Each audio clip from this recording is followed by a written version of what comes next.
Good morning. My name is Dr. Renelle Miles, and I want to welcome you to the NIH Office of Disease Prevention's Medicine Mind the Gap webinar series.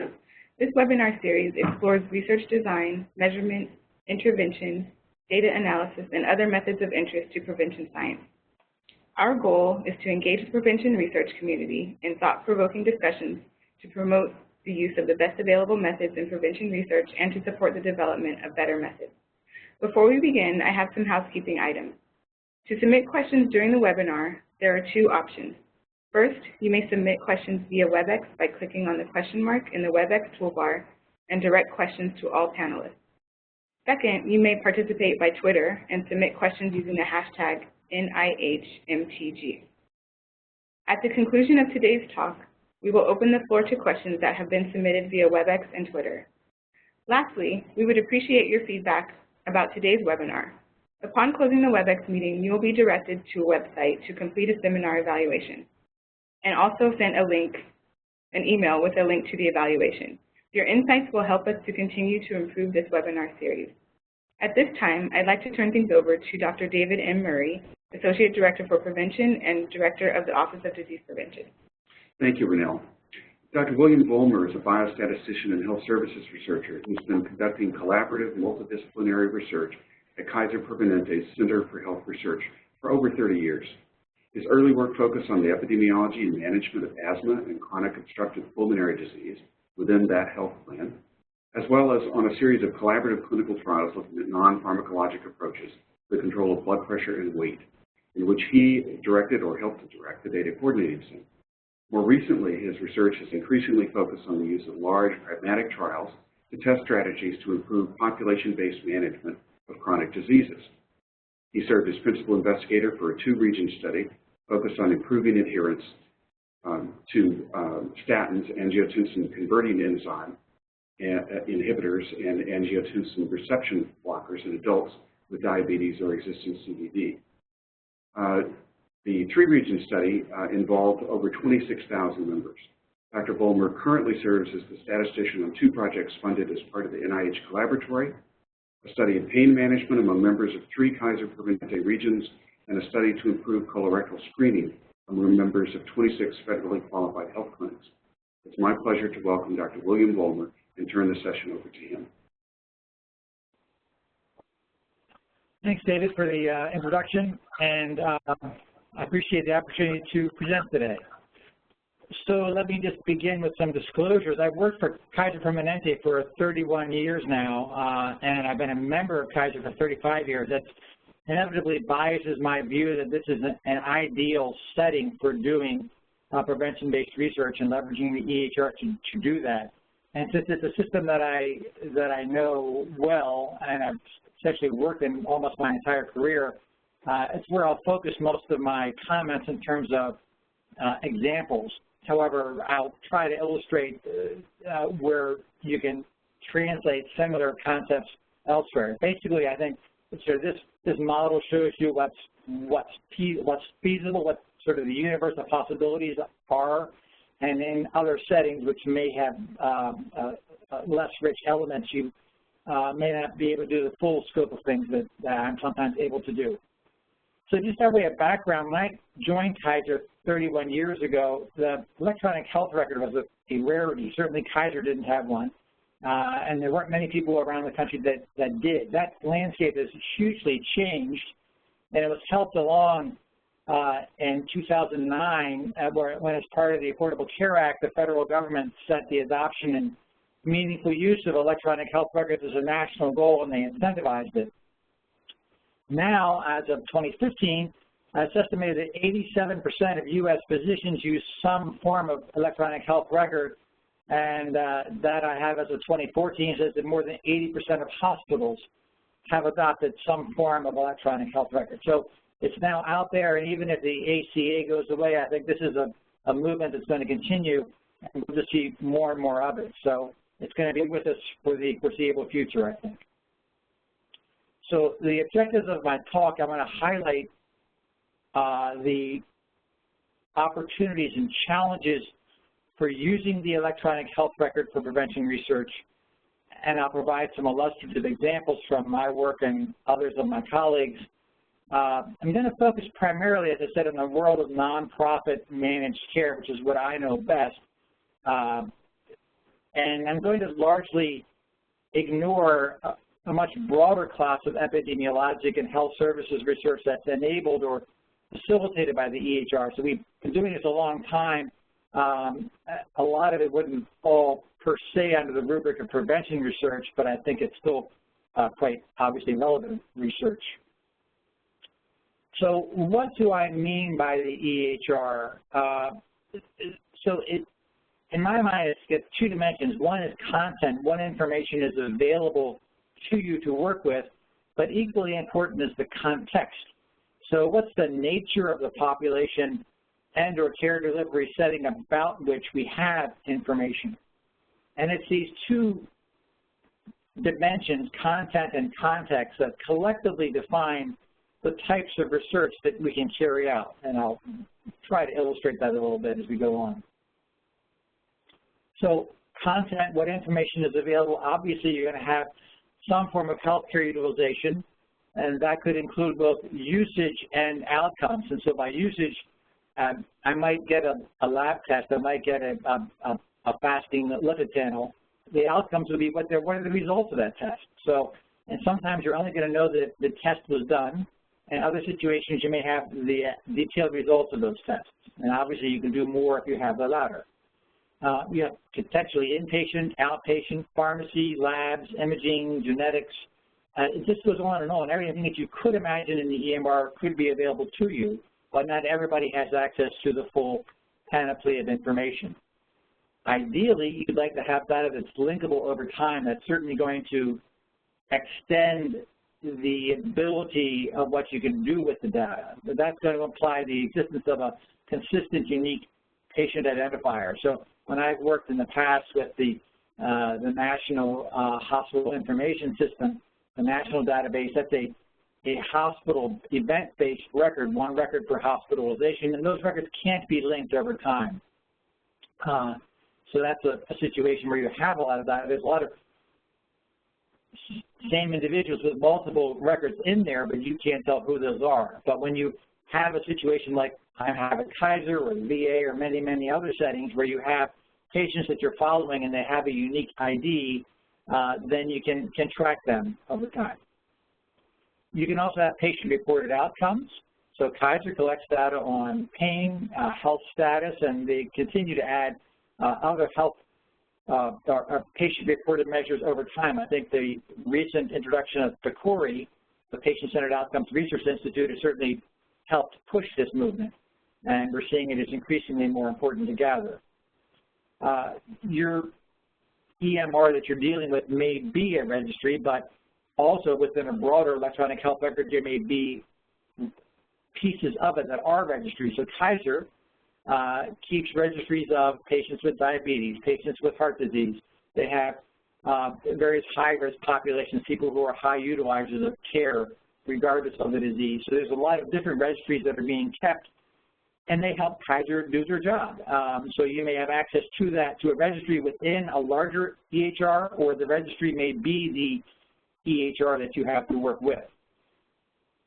And you're going to get patient demographic and risk factor information, age, sex, race, smoking, BMI, physical activity, some subset of that. At a minimum, you can probably expect to find age and sex, but hopefully some race information, and smoking is increasingly becoming common. You may also find that data on insurance status, whether you're Medicaid or Medicare, or how you're being covered.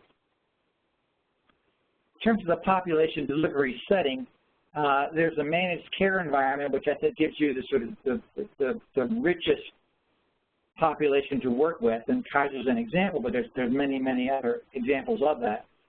Basically, a situation where you have a well-defined population. I think that's really key. It enables an awful lot of additional work that you can do.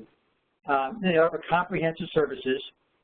We typically have minimal use of outside care, so you pay Kaiser a fee, they manage your health, and they're not going to pay for outside care unless it's urgent care. So if you do have acute care and you're not near a Kaiser facility, you can file a claim to get reimbursed for that, and then we can pick up that utilization via our claims database. So at least here at Kaiser, we do a good job of capturing outside care, and we believe from work that we've done that there's really not a whole lot of outside services that we're missing. Increasingly these days, pharmacy may be an issue where there's becoming more and more options for discount pharmacies that may be more competitive with Kaiser or whatever health plan you happen to be in. So that becomes perhaps an issue. And you have pretty exhaustive EHR-based information, including a lot of fields that are captured in text or numeric form. They're easy to abstract, but you also have a lot of text-based information which can be searched now with natural language processing software. So that's an extra dimension. Moving away from to the managed care, you might look at, for instance, federally qualified health centers. So I'm doing a study as part of the HMO Collaboratory that involves 26 federally qualified health centers. These individual health centers don't have well-defined populations. They may or may not offer comprehensive services. They probably don't capture outside care as well as Kaiser does. And what's in the EHR may be limited, certainly relative to what I'm used to at Kaiser. And even going further away, you might look at a fee-for-service hospital setting. Again, the population is not well defined, and now you may have no or very limited outpatient data. So, and there's other examples along the way, but this gives you a wide range of spectrums, and you can well imagine that depending upon which setting you're in, you're going to be able to ask different sorts of questions. So as an example of how content and context constrain the use, I was involved with a network, Concert, that was set up to carry out comparative effectiveness research related to COPD, chronic obstructive pulmonary disease. And we had a wide mix, I think it was 6 or 8 different delivery systems around the country, and the diversity of those settings added generalizability to our findings, but they didn't all have well-defined populations and the same breadth of EHR data. What we did have in common that everybody had was inpatient data, and so that limited the types of questions that we could ask. We could certainly look at studies of treatment for acute exacerbations for presenting to the hospital. We could look at post-discharge follow-up studies, but doing population-based disease management for the whole collective of Concert was much more problematic. We could do that within a couple of sub-entities that had similar systems. We had a VA center in Seattle, for instance, that looked very similar in terms of what they had to Kaiser, but not all of them did. And so it's just something to be aware of as you're going forward and thinking about using the EHR for doing research. So I'm going to take a minute here and talk about different ways that I might use the electronic health record to facilitate research. One obvious tool that's been around forever is using it as a recruitment tool. So it becomes a very efficient way to target specific populations of interest.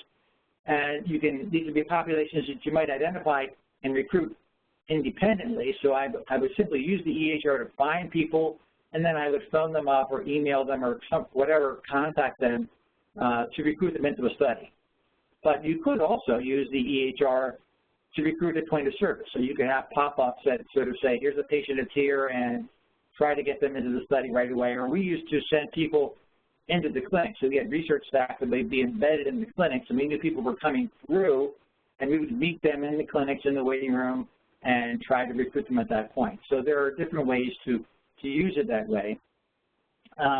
Also, once you've had been recruited, you can use the EHR to flag participation in a specific study, and that might facilitate the ongoing provision of services in that study. People are aware that you're in this service, and they're going to try to make sure that they give you care that's compliant with whatever the protocol is for that study. The other way that we might think of using the EHR in addition to recruitment is outcomes assessment. And the big strength here, this has become a big factor with the movement towards pragmatic clinical trials, is to passively capture outcome information. So obviously we can passively capture data on healthcare utilization and cost of care. We can capture clinical outcomes. These are lung function tests, labs, and again, we might capture the fact that they were done, or ideally, even the results of those tests. Physical measurements, patient-reported outcomes, all the things that I was mentioning earlier, we should be able to passively capture from the medical record, health behaviors, demographics. I would take a minute to, since this is a prevention-oriented audience, a colleague of mine, Tom Boat, several years ago, came up with something he called the prevention index. And this was a novel metric for quantifying, in essence, the proportion of time in a given window, given target interval, that a person is compliant with the United States Preventive Service Task Force guidelines for select preventive services. So let's take colorectal cancer screening. I have someone, and at the beginning of the year, let's look at 2016, I say, well, do you meet guidelines? Are you in the right age range? You don't already have colorectal cancer, so I don't have to screen for it because I actually know that you have it or not. But if you, in fact, do meet guidelines for screening, then the next question is, are you up to date with your screening requirements? And I can determine for any given day in that year whether you are currently up to date.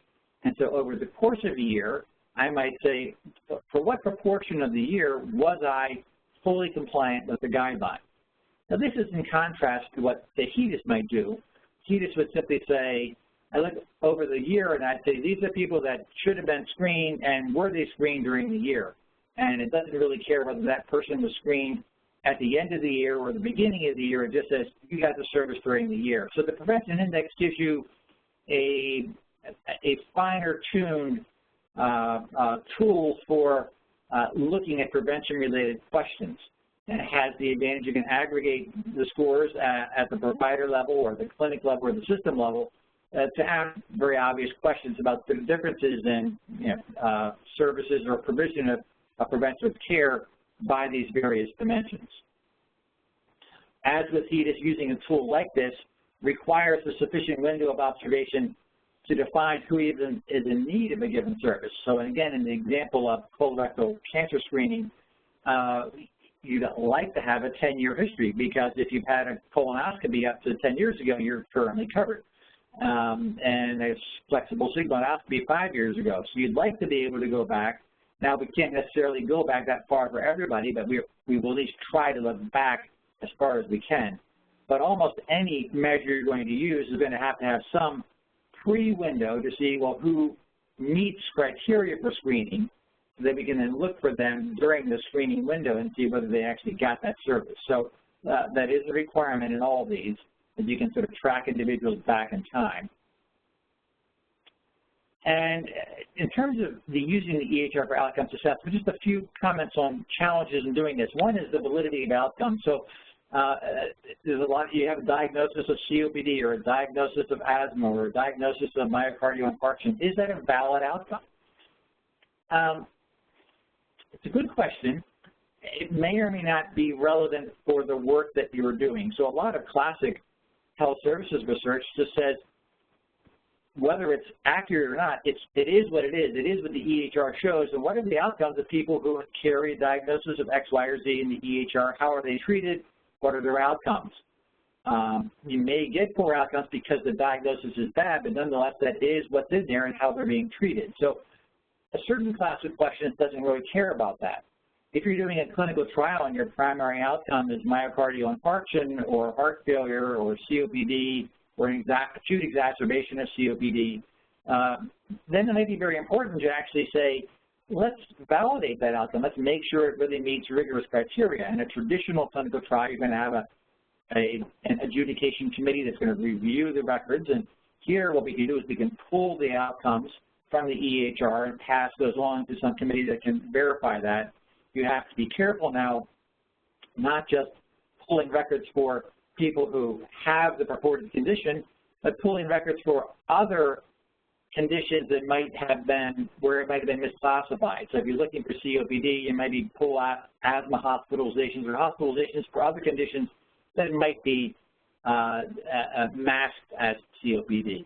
So a little bit of care there.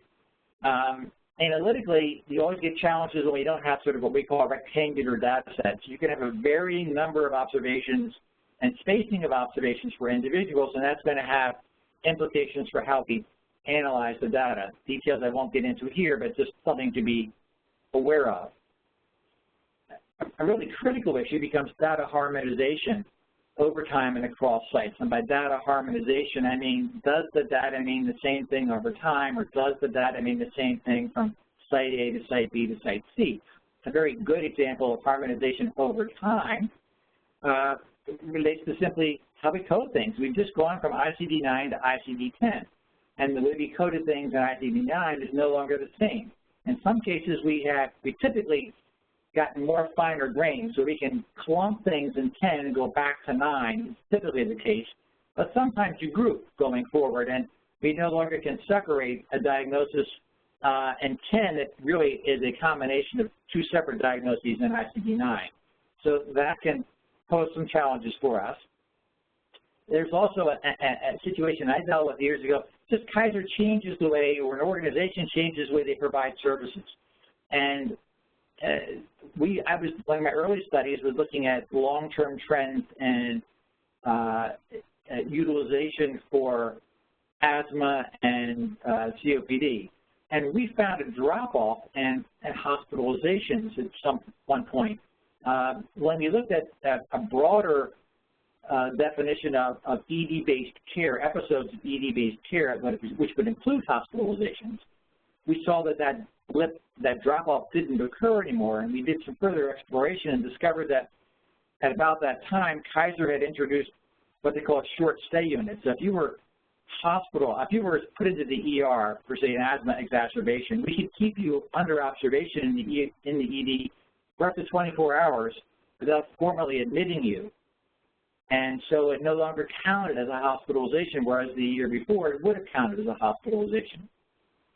And so we think that drop-off there was a total artifact related to this movement towards the short stay unit. And over time, I think that the time frame on the short stays has actually increased. I think you can be in for up to 48 hours now, but I'm not positive on that. So that's an example of how care changes. Another thing is we didn't used to have urgent care services. We had an emergency department, and people came into the ED and they were triaged, and literally at one of our hospitals, they sort of would put in one of two sides of the central corridor as you came in, and the more urgent cases went to the right, and the less urgent cases went to the left of this corridor, and they realized there was a pretty predictable group of people that were in that less urgent bucket. They needed to be seen, but not as critically as the classic emergency department patients. And we eventually opened an urgent care clinic right next to our emergency department, and that was sort of the evolution of that. And you've grown with Kaiser and elsewhere for any myriad of sort of shades of urgency care services. We have after-hours clinics now, and a whole variety of things. So people that have been seen traditionally in one setting may be seen in different settings, and looking again over time and across centers becomes challenging then to reconcile, well, what are you calling this and what am I calling this? What does a hospitalization really mean? What does emergency care really mean? What does urgent care really mean? How do you define it? So all that harmonization has to happen, and it's a big, big deal. Missing data, so you may feel like if you have a traditional clinical trial, you're going to bring people in, take the measurements, and you have some control over that. When you're looking at the EHR, you have what you have. Another kind of missing data, in some sense, is that the data may happen outside of Kaiser. So if somebody really got a flu shot, but they didn't get it in Kaiser, and so I don't know what happened. I can't tell in my analysis whether it didn't happen or it happened elsewhere, but if you're looking at predictors of who gets a flu shot, you need to be aware that people that don't have a flu shot in your system may not all not really have a flu shot. They just may have gotten it outside. So factors to be thinking about. And the final piece here in terms of how we might use the EHR is as an intervention delivery tool. And I think the simple way to think about this is how can I use the EHR to give clinicians what they need, when they need it, to foster evidence-based care. I think that's really the crux. And certainly at Kaiser, they've worked very hard to, the issue of only what you need and when you need it, because there's a huge tendency and problem with overwhelming providers, particularly primary care, with too much information overload. And the EHR really gives you the opportunity to show you just what you need when you need it. And that's I think, really, really important. So types of ways that you might do this: prompts for guideline-based services, maybe flu shots or screening for whatever, needed blood work, point of service alerts for a variety of things, including things like the flu shots, but they could be for other issues. You can get system-generated reminders, phone calls, snail mail, email, and all pop up that way. Medication refill reminders, those can either happen as an alert to the doc to let you know, or they can be sent to you directly. Pop-up flags for medical contraindications. So you go in to order a given medication and it says, oh, by the way, this patient's taking X, Y, and Z as well, and this may be contraindicated. Are you sure you want to do this? Medication use profiles. I've done a lot of work with asthma over the years, and one of the things that was very fashionable for a bit was to look at the ratio of controller use to reliever medication use. And if you were a patient that was using a lot more relievers, beta agonists, relative to a controller, say an inhaled corticosteroid, then we would have suggested that perhaps you needed to, you were a more severe patient and you needed to be put on controllers or pay more attention to your regular controller use because you were being overwhelmed and having too much reliever use. Again, you can flag populations for the high-risk populations for care and case management. So these are all the examples of the kinds of things that you might do using the EHR as an intervention delivery tool. I'm going to just a note here on sort of, given the realm, the universe of what you can do, how do you decide what to focus on? And here I'll give you some lessons, some hard-earned lessons from my 31 years working in the organization. When I first started out, I had a physician partner from the medical school, an academic researcher, and we would cook up ideas, and Kaiser would let us sort of play in their sandbox. They'd let us do their studies, but I began to realize they weren't really invested in our studies, but they were happy to have us look at it, and if they were successful, they may or may not pick it up, but I've come to realize that where the bang is, or the bang for the buck, is looking at the organizational priorities. If I can let the organization tell me what they're passionate about and see if I can bring tools of research to help them, that's where the fun is. It's really hard work, but that's also where the biggest payoff is. And I think managed care organizations like Kaiser are heavily focused on primary and secondary prevention, and so we can ask how we can help that. As an example, I did a sabbatical in our Hawaii region several years back. I was talking to someone, and they said, yeah, we've got this new initiative. We've identified our top 1% of care utilizers in the last year, and it's about maybe 10,000 of them. And we have money to go after all 10,000, but we're going to assign a care manager to the top 1,000 in that group. And we want to see, what the benefit is, what the savings are for doing this service. And I said, well, there's this issue known as regression to the mean. If you pick any population based on being at the extremes of utilization, either high or low, they're going to tend to come back towards the mean in subsequent years. And so you don't know how much of that is just was going to happen anyway, or how much it's due to what your intervention was. And so I said, since you've got 10,000 people, you can't deal with them all anyway. You can only deal with 1,000. Why don't you randomly assign the top 2,000 into two groups, and half of them get the intervention? Then you have a true comparison group, a very comparable group, and you can measure the passive sort of regression to the mean, and therefore the incremental effect from your intervention. That's a way to bring some tools of research to what they're doing and are going to do anyway, but not slow them down. That's always a big issue with them, is, well, we need to get this done, we can't wait. Research is a ponderous activity that takes lots and lots of time, but you can just give them something to do, some tools, some design thoughts to help them intervene right away.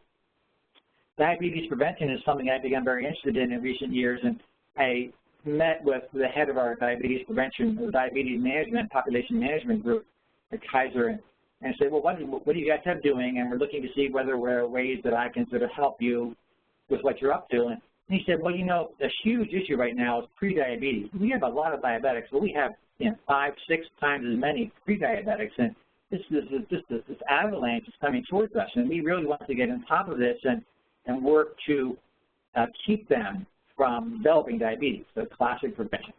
And I said, great, so what are you planning on doing? And he said, we have these ideas. And I said, so would you be interested in looking at some alternative strategies for managing the populations, maybe a little more high intensity, a little lower intensity? We can look at the cost effectiveness of different strategies, and they were very receptive to that idea. So again, taking something that the organization was really cared about, was passionate about, and said, how can I bring the tools of research to help you answer the questions that are passionate and important for you? And I think following this strategy is really the best way to ensure that you have, at the end of the day, a highly relevant topic and are likely to get good organizational buy-in. And that latter really is important in doing some of these large trials. So now I'm going to move into a variety of case studies. And I'm not going to talk about the outcomes of these studies. I'm going to more talk about the design and some of the EHR-based issues that we've faced in doing them, just to give you a flavor of the kinds of work that you might be able to do. So this was a study, patient looking at medication adherence. It was a 1-year parallel arm pragmatic clinical trial that tested 2 health information technology-based strategies versus usual care to improve adherence to cardiovascular disease medications. We randomized almost 22,000 patients with diabetes or atherosclerotic CVD from 3 different Kaiser regions into one of 3 study arms, either usual care, what we call interactive voice recognition. You got an automated reminder, or enhanced IVR. You got the reminder, plus you got various educational material, including a personalized health report periodically, to see how those compared. Our primary outcome was adherence, measured through the medical record, and secondary outcomes, again, derived from the medical record, were BP and lipid levels. So some key CHR elements, we wanted to set up the study to look the way it would look in real life, and also so that if it worked, Kaiser could just keep it rolling. So we didn't do a one-time enrollment. We set it up to do ongoing enrollment. So every day we were refreshing the database of who was newly eligible and getting them randomized into the study. So we set it up that way, all done electronically. We created, for this one arm, personalized health reports that had information pulled from the EHR, not only your medication use, but also information on blood pressure, lipids, hemoglobin A1C, if that was relevant for you. And we might be able to say, for instance, we see that your blood pressure is running in the high range, and by the way, your use of your blood pressure medication is not as good as it could be. If you were to increase this, you might be able to bring your blood pressure down. So the hope was that the personalized health data could be a hook to improve motivation for adherence. We allowed some site flexibility in how the interventions were delivered in order to fit stakeholder priorities and needs. So we had an external service that out of Boston that was doing the calling, but our Georgia region said, you know, we have our own internal service to be used for this, and we'd really prefer to do that. And so we were able to work with them and say, well, let's add an extra arm in your site, and we'll actually have one service, one arm that uses our external calling service and one that uses yours, and we can compare how those results worked out. And they said, that's great, that meets our needs. And so, again, we allow some of that flexibility.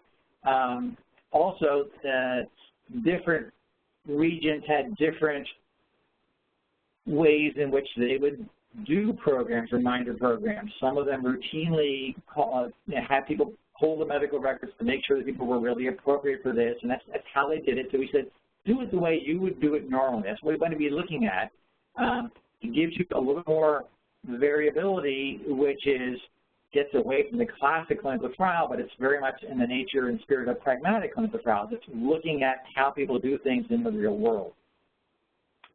And we leveraged the existing virtual data warehouse to define population and outcomes in a consistent manner. So Kaiser is actually not one big homogeneous entity, but a collection of different entities. We have, I don't know, 12 or 13 regions, and each region has a medical record based on Epic, but they all look slightly different from one another, and they don't intercommunicate seamlessly.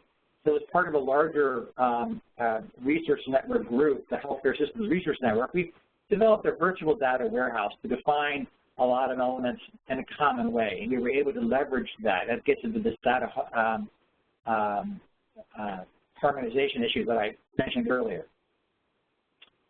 And we also work with health plans to create custom fields in the EHR to capture certain process data. So when somebody called you, we had live callbacks if the automated callbacks didn't work. And we wanted to know what was the nature of those calls. Did they change your medications? Did they increase your medications? What actually happened there?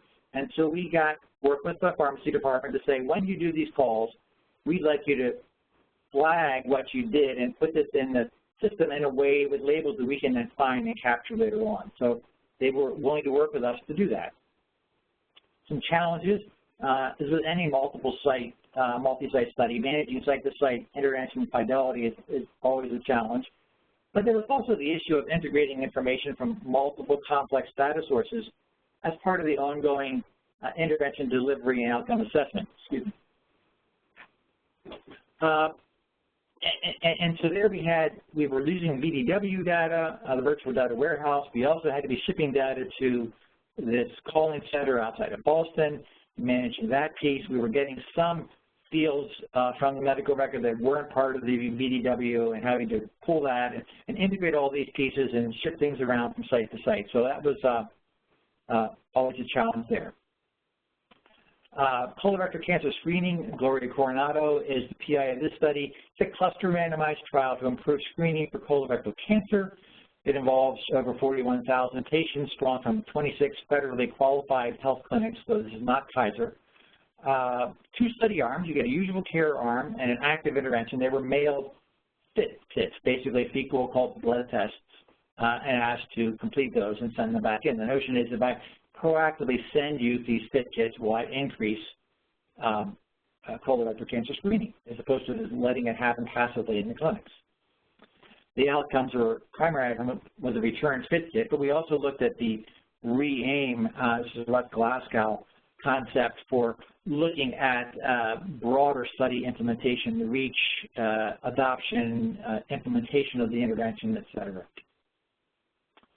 Some of the key CHR elements, we created tools that were specific to colorectal cancer screening within Epic, and these included a real-time updated registry of patients who are in need of screening and a process for bulk ordering FIT kits and for batch communications to patients. These were technologies that could be done through Epic, but weren't being done at the time. So we used the features of Epic to build these tools.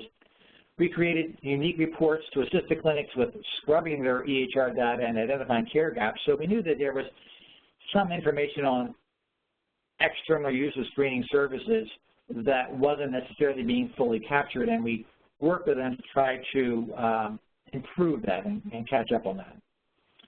The intervention was totally embedded within the EHR.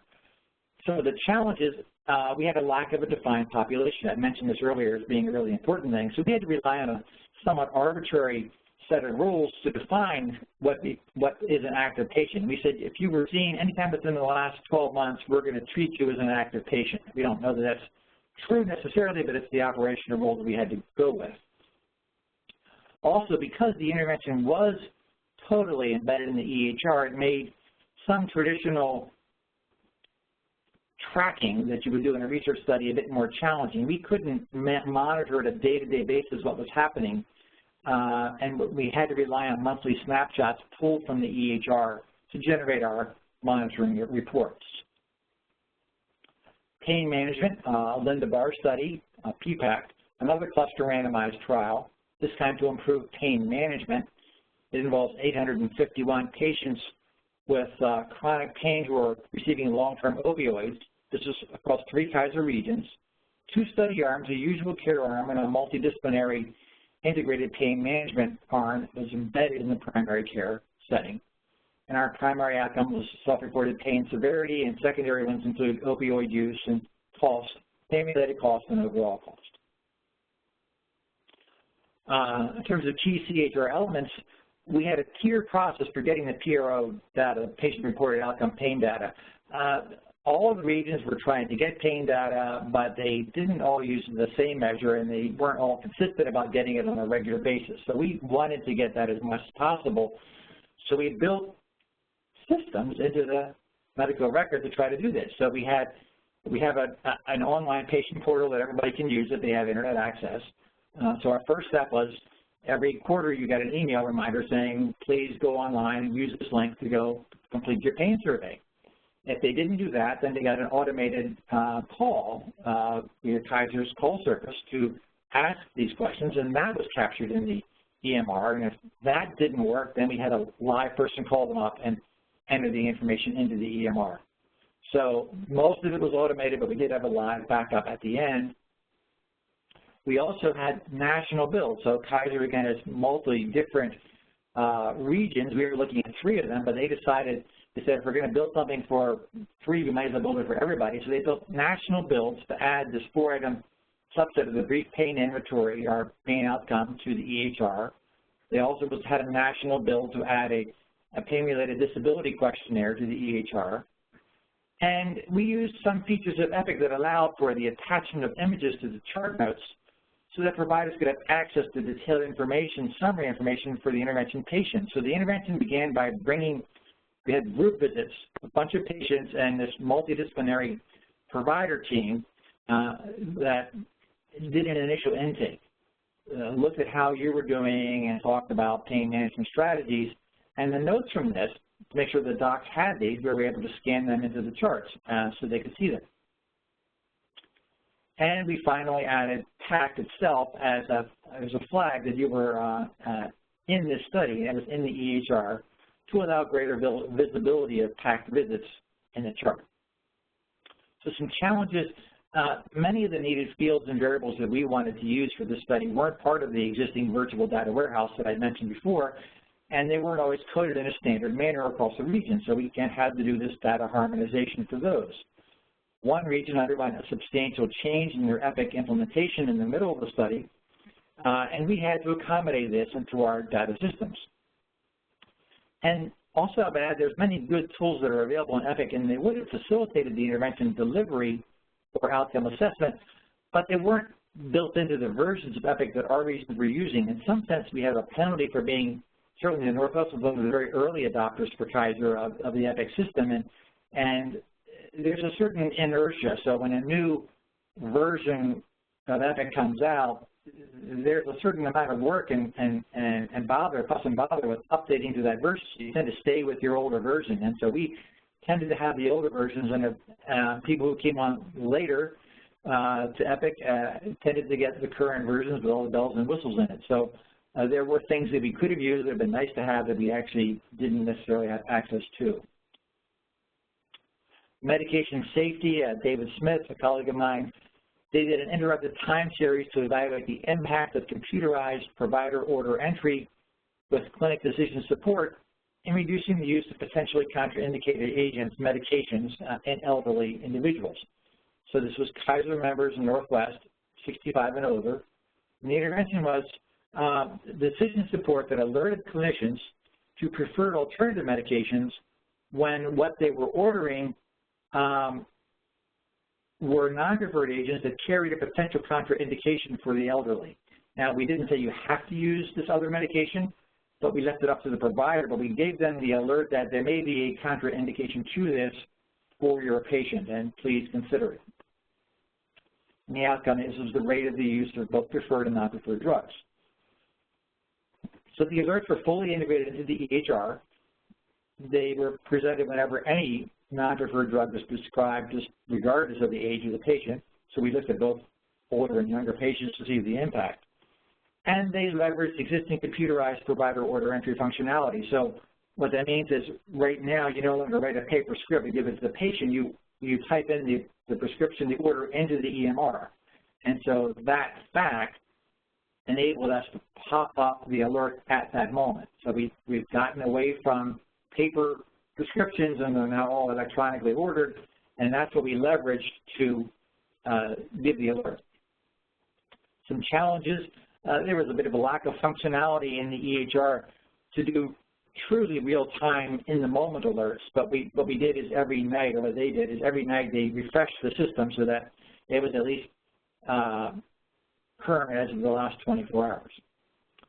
There was an unwillingness on the part of the clinics to randomize patients because this was a good thing to do and everybody should get it, which is what led to the interrupted time series analytic design. And this is not an uncommon situation where somebody says, we want to do this, it's a good thing to do, but we want to evaluate its impact. Well, this is an analytic tool, strategy that gives you an opportunity for looking at that. The step wedge design, which I gather is coming up as the next topic on the seminar series, is a further wrinkle on that. What might seem like very mundane, but it's a real issue, was finding qualified EPIC programmers. So health plan has plenty of people who work on their EPIC programming, but they're typically kept busy full time, and at any given moment they've got a list of about 20 priorities on their to-do list that they have to get to. So if you come along with something else you want to do, well, how's that going to fit in? They've got everything else to do, so you've got to find somebody who's qualified to work on this and who the system is willing to let come in and tinker with their system. They don't want to just let anybody come in and start messing around with their EMR. So instead it seems mundane and routine, but it's in fact a real challenge to be thinking about in doing these kinds of studies. And there was a concern about alert fatigue. I mentioned earlier that Kaiser was really trying to be very aggressive in using the EHR to promote prevention, and so you had to find a department, in this case the pharmacy department, to champion the intervention. Otherwise it wasn't going to go anywhere because there's just too much going on, and so that's an issue. This is, I think, the final study I'm talking about here. Prevention service use among patients with and without serious mental illness. This is a currently recently submitted paper, again by another colleague at the center. It's a retrospective cohort study involving over 800,000 adults served by Kaiser Northwest or a number of community health clinics. And what they did is they put people into one of 6 categories. You either had one of 5 mental health categories disorders, or you were a reference group which had none of those. That was the exposure, and then they looked at use of preventative services over time and the extent to which they varied according to one's mental health categorization. And the analysis, again, using data that was existing in the EHR, adjusted for age and gender, race, ethnicity, Medicaid, Medicare status, and the comorbidity index. So these are all, again, flavors of things that you can do. I've mentioned previously, I just have 2 more slides, the HMO Research Collaboratory. This is a big initiative at NIH to strengthen the national capacity to implement cost-effective, large-scale research studies that engage the healthcare delivery organizations as research partners, provide a framework of implementation methods and best practices. 2 of the studies that I mentioned were examples of collaboratory studies, and they've really developed a wonderful set of resources for you. There's a weekly grand rounds, and those are cataloged, and you can look at them online. They happen every Friday at 10 o'clock my time, I think it is, 10 o'clock Pacific time, 1 o'clock Eastern. There's a living textbook and a knowledge repository. There's a link here, and it's also in the other supplemental materials. And PCORNet is the National Patient-Centered Clinical Research Network. This is part of the Patient-Centered Outcomes Research Institute, or PCORI, that was funded as part of the Affordable Care Act. It's designed to make it faster and easier and less costly to conduct clinical research by harnessing the power of large amounts of health data and patient partnerships. Now, all the work done by PCORNet and all the work done by the HMO Research Collaboratory won't all be prevention-based necessarily, but nonetheless, these are really big players and movers and shakers now, and using the EHR to facilitate research, much of which will be prevention related. And so I've encouraged you to look into these. That's my comments today. I'm, again, delighted to have had a chance to present to you, and I think we are open for questions at this point. Thank you, Dr. Vollmer, very much. enjoyed your presentation, and I know our audience has, and we've been monitoring questions as they've been coming in. A number of people are interested in the issue of how to get access to electronic health record data and do research using those kinds of data. You happen to be in an excellent position of working for Kaiser Permanente, one of the large healthcare systems. So you have automatic entree to the people, the data, the whole system. What about somebody who's at a state university, is not part of Kaiser or Geisinger or one of the other major health plans, but is interested in doing a study in that context? What advice would you give them for how to get started? So it's a great question. What you want to do is, we at say Kaiser get requests all the time, people wanting to use our data, and we're very open to that, but we don't want to just give it away. So the idea is to form partnerships, to find somebody to partner with. And you don't just have Kaiser. Kaiser is part of a very broad network called the Healthcare Systems Research Network, formerly the HMO RN, that all have similar, these are large managed care network, integrated care networks that have electronic databases and are interested in doing research. And go to their website, check that out, look for somebody who's perhaps got an interest area that dovetails with you. Go to the website of an individual organization and find somebody. I get somebody will email me a question, and I'll say, well, this is not something that I do, but I will shop this around to my colleagues. So the key here, though, is to try to say, what's not going to work is say, give me some data so I can go do whatever I want to do, but rather to say, can I partner with you? And they're very open to the notion of partnership. They just don't want to give the data away wholesale. And the CoreNet this is meant to be a large national resource, so that I think anybody can be applying to work with them on that. I'm not positive in the details of that because I'm not closely involved with it, but again, I think that's part of the purpose there is to create these national networks that are going to facilitate research. But the key to it generally is partnering. Don't say, I want it for myself. I'm going to say, can I partner with you? And that's what's going to open the door. Thank you. Another important question for our viewers is how such studies get funded. That's a common question that we have in our webinars. So if someone has, they're at a state university, they've reached out and formed a partnership with someone at Kaiser or at one of the other organizations, they've got a research idea, how do they get financial support to do the work? Do these healthcare systems provide resources for that, or how do these folks proceed? It's a mix.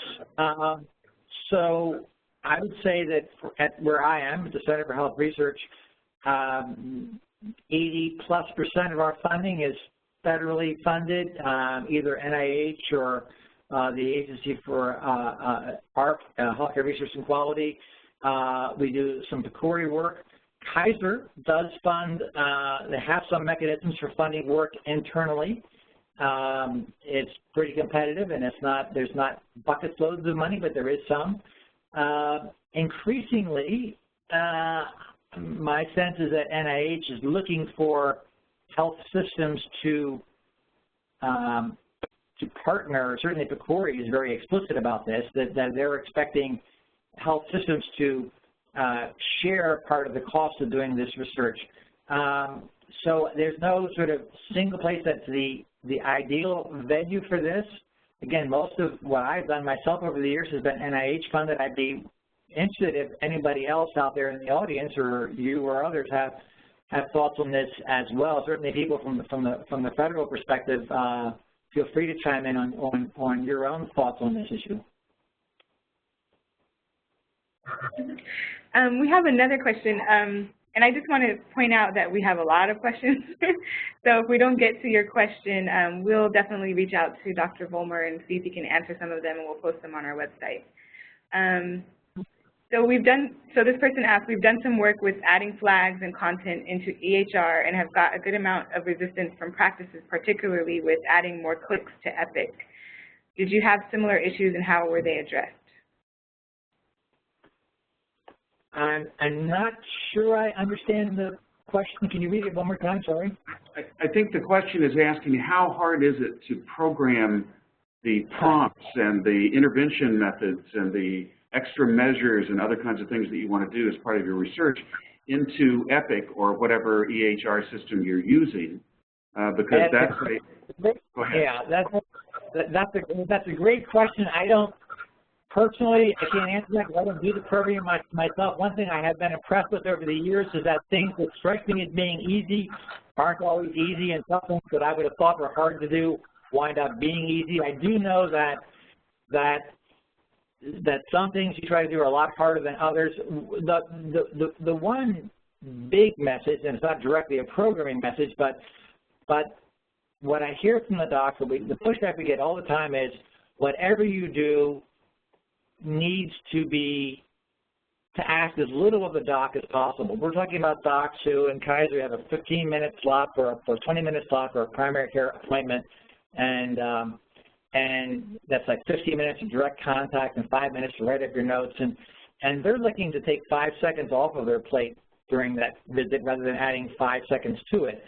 So the more clicks and the more harder you make it to find things, the more challenging it is. The interventions that work best would be things I think that are like pop-ups, that I don't have to go click on something else to get it, but when I do something I'm going to do anyway, I got a this pop-up alert that says, by the way, this medication may be contraindicated for these reasons.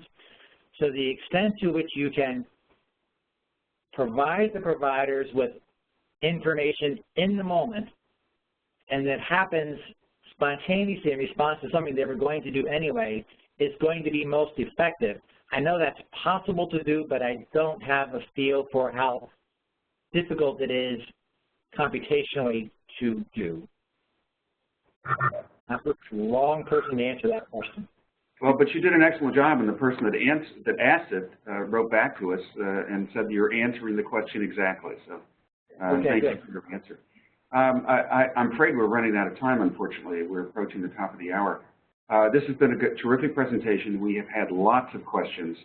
Dr. Vollmer, we will be reaching out to you to send you the questions that we have so that you can send us answers. We will post those on our website as soon as we're able to, and I encourage people that have asked questions and we weren't able to raise them to look at the website and find answers later. The National Institutes of Health are making a substantial investment in EHR-based research. Dr. Vollmer described two of the studies that are part of the Healthcare Systems Collaboratory. The CRC STOP and PPACT are both supported by the collaboratory.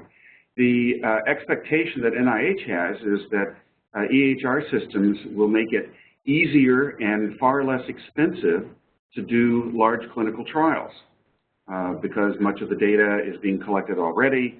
You've got a system built for delivering intervention. Many of the features that you described are things that NIH thinks we ought to take advantage of. So we are putting more and more resources into it, including a major new effort that literally started recruiting patients last week, the All of Us research program, which is the cohort component of the Precision Medicine Initiative. That will launch in a very large way over the course of the summer and early fall. We'll go national, and that whole program is relying on electronic health records for its major data collection activity. Yeah, so, and I want to say thank you again for, coming out of retirement to do this for us. We really appreciate it. Go ahead. If I could follow up on some of the comment David made, I think that it's inevitably true that the EHR is going to facilitate cheaper per patient studies, these large pragmatic trials. The per patient costs become less expensive, but they tend to involve thousands of patients, and they can be collectively very expensive to do still. And the other thing is that I think one of the learnings coming out of the collaboratory that everybody is finding is that this is hard work. I mean, working with health systems to change how they do things is really hard work. And so There's not going to be a silver bullet of just because we have this, we can now do these big, great trials on the cheap. So it's an ongoing challenge. Yes, point well taken. So thanks again. We're running out of time, so we have to close. Thank you to everyone who participated in today's webinar. On the Medicine Mind the Gap website, prevention.nih.gov/mindthegap, you will find several resources for this talk, including the slides, references, and a link to complete an evaluation. Your feedback is very important to us as we plan future sessions. Thank you again for your time.